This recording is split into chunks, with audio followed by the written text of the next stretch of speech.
Hello दोस्तों, स्वागत है आपका एग्ज़ाम स्टडी विद संगीता में। दोस्तों, आज के इस वीडियो में हम बात करेंगे आरआरबी आरपीएफ कांस्टेबल परीक्षा के सेट नंबर 12 की। दोस्तों, इस सेट में हम जीके के टॉप 50 क्वेश्चन यहाँ पर देखने वाले हैं, जिसमें हम जीके जीएस के मोस्ट इम्पॉर्टेंट क्वेश्चन देखेंगे। और ये सेट 22/1/2019 की सेकंड पाली का सेट पेपर है।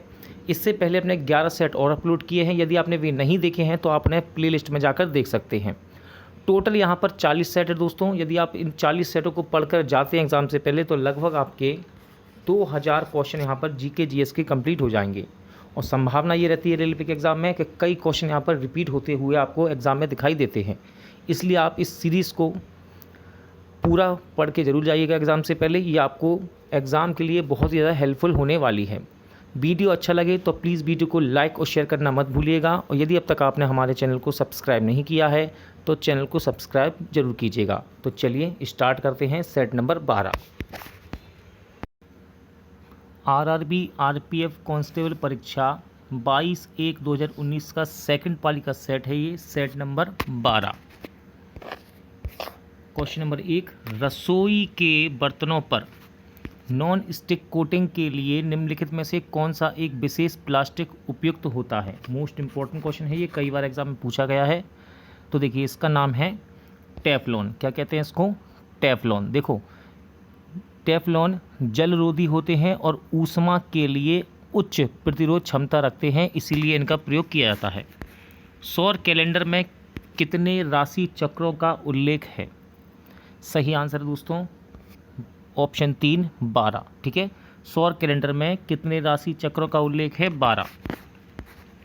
अंडमान और निकोबार द्वीप समूह निम्नलिखित में से किस उच्च न्यायालय के अधिकार क्षेत्र में आता है?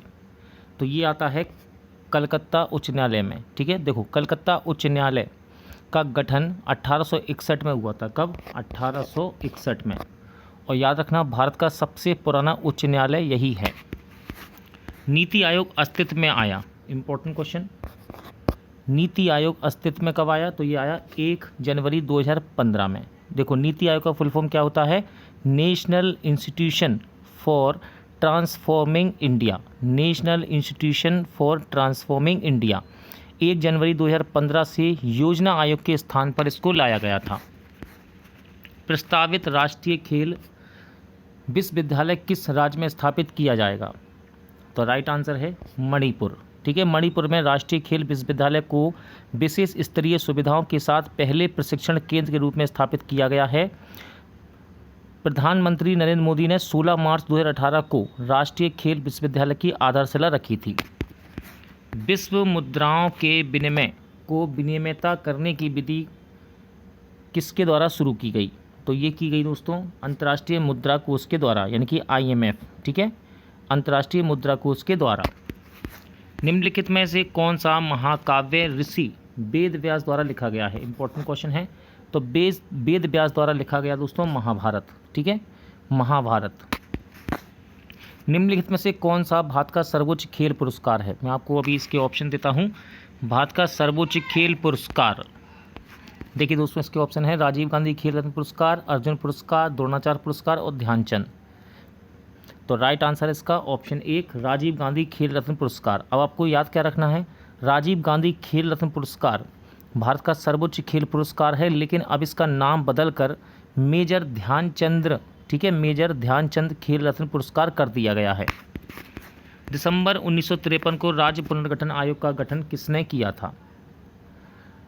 राइट आंसर है जवाहरलाल नेहरू ने। ठीक है, जवाहरलाल नेहरू ने। पाणिनि द्वारा लिखित अष्ट अध्यायी पुस्तक का विषय क्या है? बहुत इंपॉर्टेंट क्वेश्चन है ये। अष्ट अध्यायी जो पुस्तक है वो पाणिनि के द्वारा लिखी गई है और इसका विषय क्या है? तो सही आंसर है व्याकरण। ठीक है, व्याकरण। किस संविधान संशोधन के द्वारा भारतीय संविधान की प्रस्तावना में धर्मनिरपेक्ष शब्द को जोड़ा गया? इंपॉर्टेंट क्वेश्चन है। धर्मनिरपेक्ष शब्द को कब जोड़ा गया? तो ये जोड़ा गया 42वें संविधान संशोधन अधिनियम के द्वारा। ठीक है, 42वें संविधान संशोधन अधिनियम कब हुआ? ये 1976 में, इसकी डेट भी आ जाती है। ठीक है, 1976 में जोड़ा गया था। प्रति इकाई समय में किसी वस्तु के वेग परिवर्तन को क्या कहा जाता है? इंपॉर्टेंट क्वेश्चन है साइंस का ये। राइट आंसर है तोरण, ठीक है, तोरण कहते हैं इसको। यूरोपीय जलवायु में उगने वाली वनस्पतियों की विशेषता क्या होती है? तो ये पर्णपाती होती हैं। कैसी होती हैं? पर्णपाती। पश्चिमी चक्रवात की उत्पत्ति होती है, इंपॉर्टेंट क्वेश्चन, पश्चिमी चक्रवात की उत्पत्ति कहाँ से होती है? तो ये होती है भूमध्य सागर क्षेत्र से। कहाँ से? भूमध्य सागर क्षेत्र से।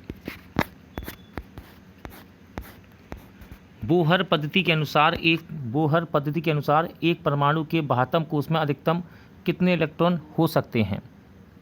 नील बोहर की बात कर रहा है, ये वैज्ञानिक का नाम है। सही आंसर है अधिकतम 8 इलेक्ट्रॉन। कितने? अधिकतम 8 इलेक्ट्रॉन। निम्नलिखित में से कौन सा रोग बैक्टीरिया द्वारा नहीं होता? इनमें से कौन सा बैक्टीरिया द्वारा नहीं होता?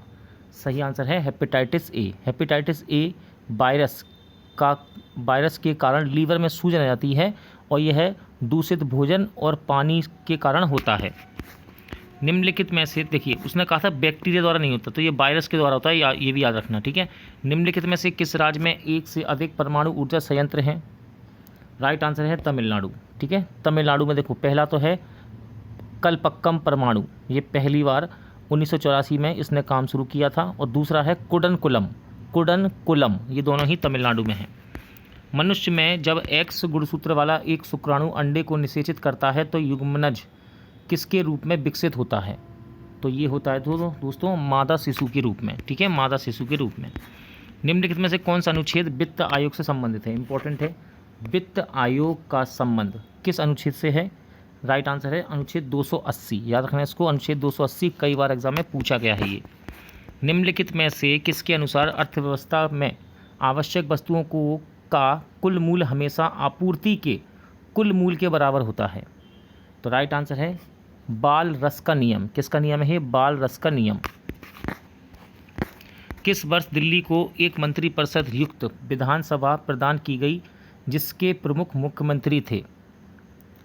तो सही आंसर है 1992 में, ठीक है। 1992 में दिल्ली को एक मंत्रिपरिषद मुक्त विधानसभा प्रदान की गई थी जिसके प्रमुख मुख्यमंत्री थे। यह दिल्ली सरकार की विधायी शाखा है। निम्नलिखित में से कौन सा भारत का सर्वोच्च नागरिक पुरस्कार है? भाई अभी मैं आपको इसके ऑप्शन दूंगा। इनमें से कौन सा भारत का सर्वोच्च नागरिक पुरस्कार है? ऑप्शन ये रहे आपके सामने, पद्मश्री, पद्म भूषण, पद्म विभूषण और भारत रत्न।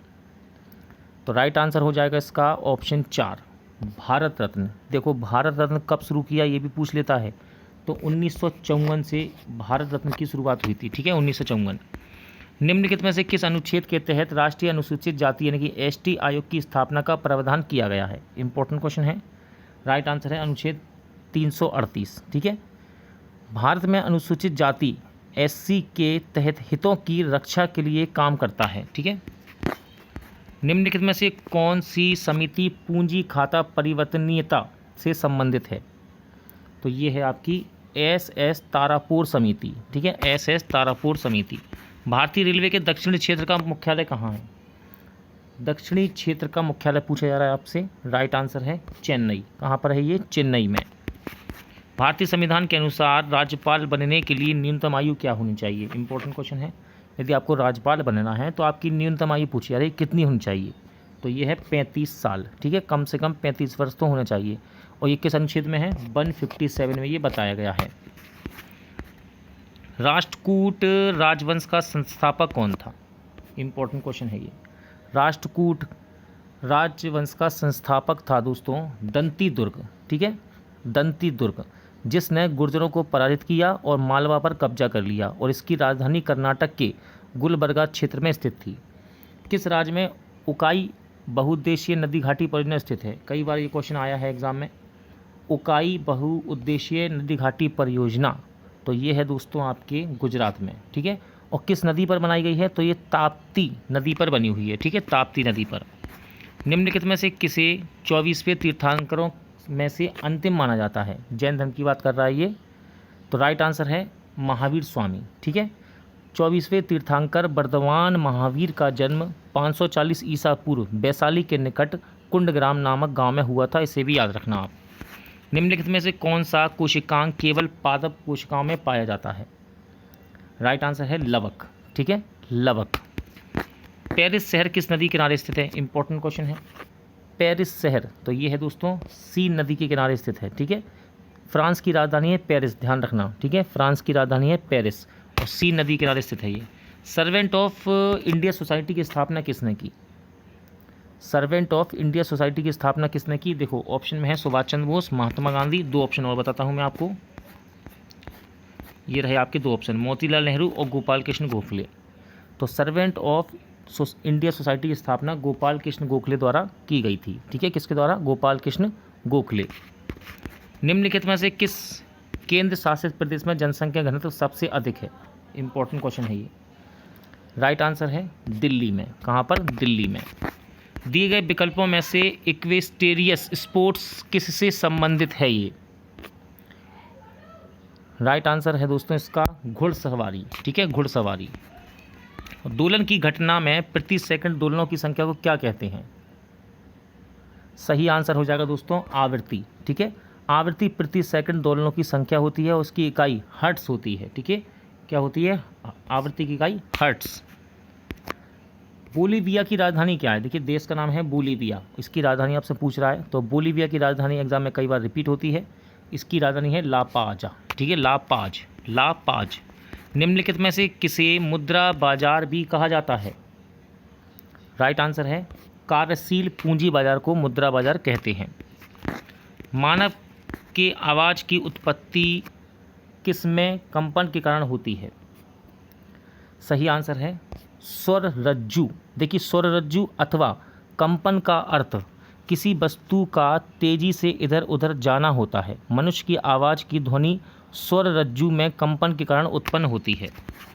निम्नलिखित में से कौन सा अनुच्छेद जम्मू कश्मीर राज्य पर लागू है? अब देखिए इसको ध्यान से सुनिएगा, जब ये क्वेश्चन पूछा गया तब की बात कर रहा है, तो इसका सही आंसर है दोस्तों ऑप्शन 2 अनुच्छेद 1 और अनुच्छेद 370। अब सुनो, 17 अक्टूबर 1949 को संविधान में शामिल अनुच्छेद 370 जम्मू कश्मीर को भारतीय संविधान छूट देता है और विशेष राज्य का दर्जा देता था, ठीक है, और राज्य को अपने स्वयं के संविधान का मसौदा तैयार करने की अनुमति देता था। लेकिन 2019 में भारत सरकार ने अनुच्छेद 370 के तहत इसे विशेष दर्जा था जो इस राज्य का, उसे रद्द कर दिया, ठीक है। लेकिन ये क्वेश्चन कई बार रिपीट हो रहा है अभी भी एग्जामों में। निम्नलिखित में से कौन सा मैनग्रोव पश्चिम बंगाल में पाया जाता है? तो इसका नाम है सुंदरवन, ठीक है। सुंदरवन डेल्टा विश्व का एकमात्र मैनग्रोव वन है जिसमें बाघों का निवास भी है, इसको भी याद रखना। भारत के स्वदेशी खेल कबड्डी के नियमों का सबसे पहले किस राज्य में तैयार किया गया था? तो ये तैयार किए गए थे महाराष्ट्र में। कहाँ पर? महाराष्ट्र में। चंद्रगुप्त मौर्य का उत्तराधिकारी कौन था? देखिए ऑप्शन आपके सामने यहाँ पे है दशरथ और बिंदुसार। दो ऑप्शन और हैं, वो भी मैं आपको दिखा देता हूँ एक बार। ये ऑप्शन है आपके चाणक्य और अशोक, ठीक है। तो देखिए इसका सही आंसर है बिंदुसार। इसका आंसर सही क्या है? बिंदुसार। तो चंद्रगुप्त मौर्य का उत्तराधिकारी कौन था? बिंदुसार। बिंदुसार कौन था ये? तो उसका पुत्र था ये चंद्रगुप्त मौर्य का, ठीक है। चलिए क्वेश्चन नंबर 43 कर लेते हैं। निम्नलिखित में से कौन सा शब्द क्रिकेट खेल से संबंधित नहीं है? कह रहा है नहीं है। सही आंसर है स्टीपल चेज, ठीक है। स्टीपल चेज या तो घुड़दौड़ के खेल या ट्रैक और फील्ड के खेल से संबंधित हो सकता है, ठीक है। लेकिन क्रिकेट में देखो स्टंप होता है, बॉलिंग क्रीज होती है, पंपिंग क्रीज होती है, लेकिन स्टीपल चेज नहीं होता। निम्नलिखित में से कौन सा हॉकी का एक मौलिक कौशल नहीं है? सही आंसर है स्कीइंग, ठीक है। स्कीइंग एक शीतकालीन खेल होता है, क्योंकि बाकी सब ये शब्द लिखे हैं ना, ये सब हॉकी से संबंधित हैं। विश्व प्रसिद्ध माजुली उत्सव कहाँ मनाया जाता है? इंपॉर्टेंट क्वेश्चन है ये। देखिए माजुली द्वीप है ना, उसी के नाम पर है ये माजुली उत्सव, तो ये मनाया जाता है असम में, ठीक है, असम में। निम्नलिखित में से कौन सी राशि किलोग्राम प्रति घन मीटर में व्यक्त की जाती है? इंपॉर्टेंट क्वेश्चन है साइंस का, मात्रक एक तरह का ये। तो राइट आंसर है ऑप्शन 2 दा, घनत्व, ठीक है, घनत्व। सारनाथ में सिंह चतुर्भुज स्तंभ शीर्ष किसके द्वारा बनवाया गया? Most important question. सही आंसर है इसका ऑप्शन 3 अशोक के द्वारा बनाया गया था सारनाथ में सिंह चतुर्भुज स्तंभ शीर्ष। निम्नलिखित में से कौन सा सरकार के लिए राजस्व व्यय नहीं है? राइट आंसर है कर संग्रह, ठीक है, कर संग्रह। छठी अनुसूची के तहत स्वतः जिलों को गठित और पुनर्गठित करने का अधिकार किसके पास है? तो ये है राज्यपाल के पास होता है। किसके पास? राज्यपाल के पास। रोन घाटी से आने वाली ठंडी शुष्क हवा को क्या कहा जाता है? इंपॉर्टेंट क्वेश्चन है ये। रोन घाटी से आने वाली ठंडी और शुष्क हवा को क्या कहा जाता है? तो इसको कहते हैं दोस्तों मिस्ट्रिल। क्या कहते हैं? मिस्ट्रिल।